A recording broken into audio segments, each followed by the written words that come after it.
देखिए, मैं पूरे कितने 2 घंटे के 3 घंटे के मुझे नहीं मालूम, 3 घंटे, मैं 2.5 घंटे आंखें नहीं हटा सका फ्रेम से। इतनी एनग्रॉसिंग बात है, परफॉर्मेंस सुपर्ब है।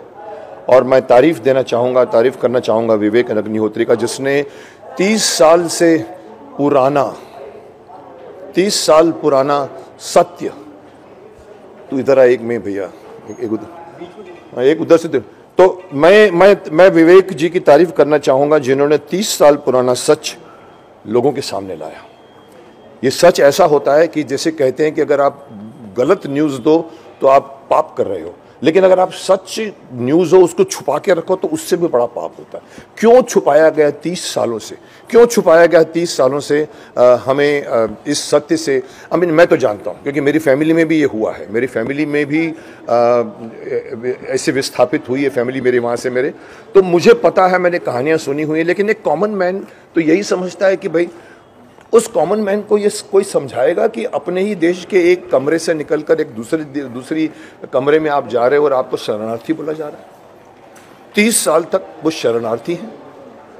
पाकिस्तान से आए तो समझ में आता है कि चलो पाकिस्तान से आए तो आप शरणार्थी हैं, लेकिन मेरे देश में से कश्मीर, जिसमें मैं हर साल जाता था, एवरी सेकेंड ईयर मेरे बड़े भाई साहब हमें श्रीनगर लेके जाते थे, पहलगाम लेके जाते थे। उसके जैसी जगह नहीं है हिंदुस्तान में, उसके अंदर हम रहते हैं। वहाँ धीरे धीरे, कभी कभी मुझे याद है उस वक्त कुछ लोग कहते थे कि ये लोग ये जो बेचते हैं ना, जो चेरी वेरी, वो पूछते हैं, अरे हिंदुस्तान से आए हो?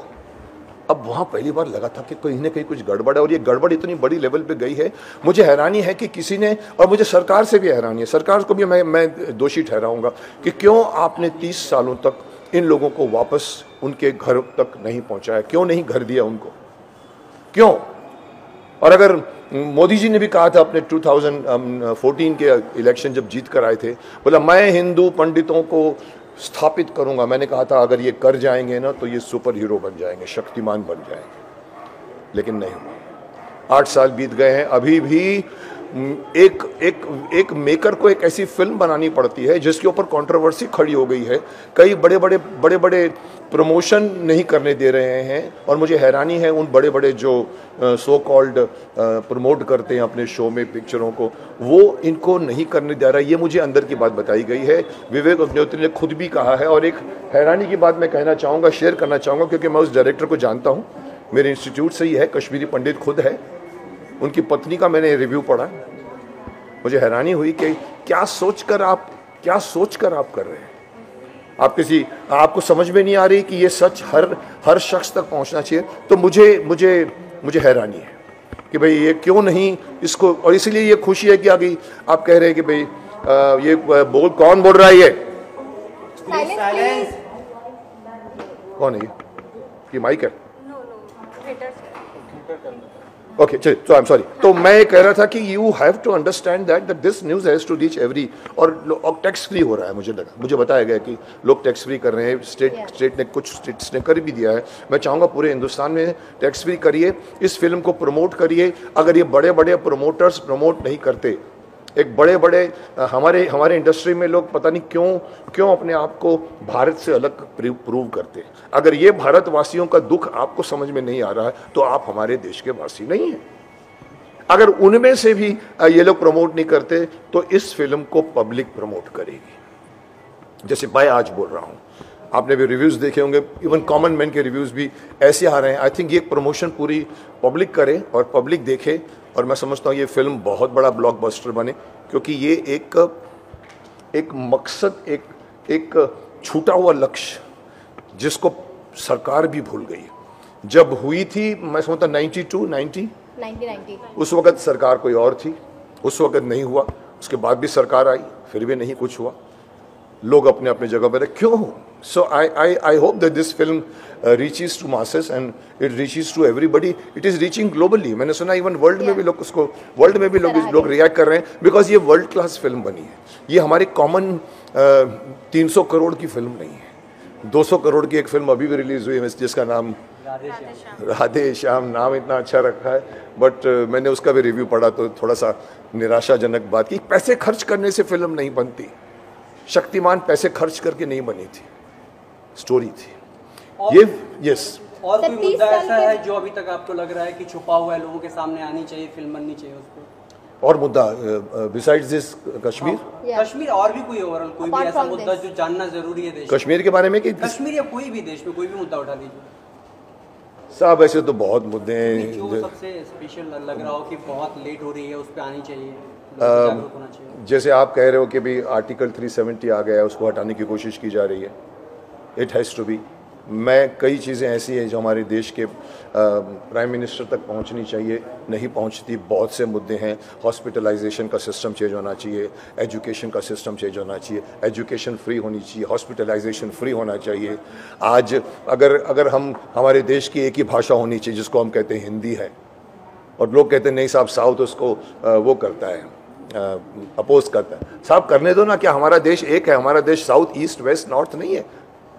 वल्लभ भाई पटेल एक सार्वभौमिक राष्ट्र बनाकर गए थे ना, एक राष्ट्र। उसमें अगर बीच में अगर उधर से ममता वहां से कुछ बोले, साउथ वाले कुछ बोले, केरला वाले कुछ बोले और सरकार चुप रहे, नहीं साहब चुप कराइए, डंडे से चुप कराइए उनको। मैं ओपनली बोलता हूँ, देश में अभी एक ऑनेस्ट डंडा चाहिए।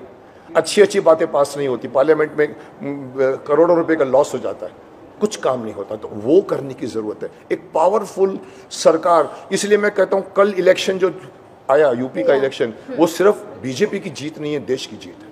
प्रचंड बहुमतों से आया। मैं चाहता हूं कि एवरी स्टेट में अभी रूलिंग सरकार, मैं इसलिए नहीं बोलता हूं कि मैं बीजेपी का हूं या मैं कांग्रेस का नहीं हूं या सपा का नहीं हूं। मैं इसलिए बोलता हूं कि देश को एक स्थिर सरकार चाहिए। 75% जब तक मेजोरिटी लेके वोट नहीं आएगी तब तक देश का कुछ नहीं होगा। यही होता रहेगा, वो उधर से वो खींचेगा, उधर से करेगा। सो आप पूछते क्या होना चाहिए? मैं समझता हूँ एक ऑनेस्ट डंडा होना चाहिए देश में जो असली बातों को ठीक करे। जी, हिजाब को लेकर भी काफी कंट्रोवर्सी हो रही है अपने देश में, उस पर क्या कुछ बोलना चाहेंगे आपसे? सर देखिए, धार्मिक मामले इतने हैं कि भड़काने में टाइम नहीं लगता। ये पॉलिटिक्स और ये राजनीतिज्ञ हैं जिनका माफ करना एक ही धर्म है, कैसे जीता जाए।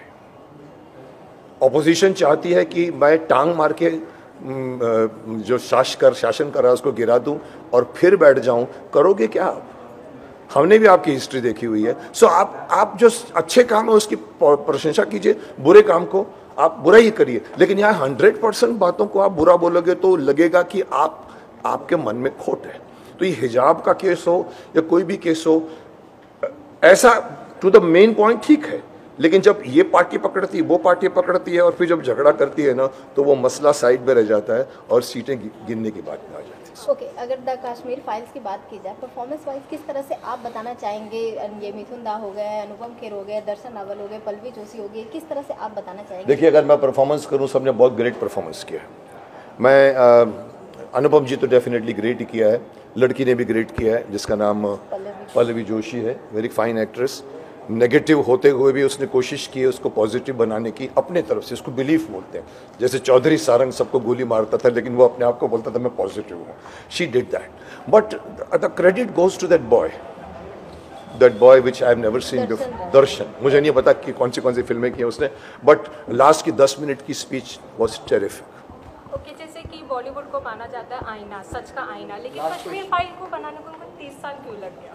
सर देखिए बहन जी, आपको एक बात बताऊं, एक ज़माना था जब 2 बीघा ज़मीन बनती थी, गुमराह बनती थी, दहेज के ऊपर फिल्म बनती थी और हम कहते थे फिल्में जो हैं वो समाज का आईना है। आजकल फिल्में एक प्लेटफॉर्म हो गई है लोगों को बिगाड़ने के लिए, अपनी बात कहने के लिए। आप ऐसी ग्लैमराइज बातें करती हैं, यूथ बिगड़ रहा है। आज का जो सोशल मीडिया है उसने इतना बिगाड़ दिया। So there is nothing like कि फिल्म जो है वो समाज का आईना है। आज उल्टा हो गया। आज फिल्म बच्चों को सिखा रहा है। ऐसी ऐड बनती जहाँ कहते हैं दूर दूर बैठो, नज़दीक मत बैठो, हमारा एक जुड़ा परिवार को तोड़ते। So there is something wrong going somewhere where you need to have censor on the advertisements, also censor on. मैं तो आपके सामने मुंह पे बोलता हूँ, आपके न्यूज़ चैनल्स को भी सेंसर करना चाहिए क्योंकि आप नेगेटिव न्यूज़ बहुत दिखाते हैं। ओके, जैसे कि जिन्होंने कश्मीर फाइल मूवी देखी, जो कश्मीरी पंडित थे, वो काफ़ी जन रो पड़े, तो आप कितना फील करते हैं उनके प्रेम को? मैं कश्मीरी नहीं हूँ, मैं हिंदुस्तानी हूँ और हिंदुस्तानी के हिसाब से मेरा दिल बहुत टच किया है। मेरे घर में एक मेरे भतीजे की वाइफ वहाँ से श्रीनगर से उनके परिवार को भागा है, तो मुझे रियलिटी मालूम है। आंसू आए नहीं बट अप्रिसिएशन मेरे को बहुत आया। एक चीज़ में तालियां बजी थी लास्ट में जो फिल्म की, उसमें मेरी भी एक ताली थी। So definitely film is Vivek Agnihotri has done and शिद्दत से फिल्म बनाई है। ये फिल्म इतनी आसानी से नहीं बनी है। ये फिल्म के एक शॉट्स आप देखिए, शूट करने को बहुत टाइम लगा होगा, और ये एक ने उठाया है, तो मैं उसको कहूँगा विजयी भाव। और ये फिल्म सब तक पहुँचनी चाहिए, और ये कश्मीरियों को इज़्ज़त के साथ में श्रीनगर ला के जाना चाहिए। मिलिट्री के टैंक्स खड़े कर दो सामने और उनको प्रोटेक्शन दो। I hope this film is a start. Okay, thank you so much. Welcome, bye bye.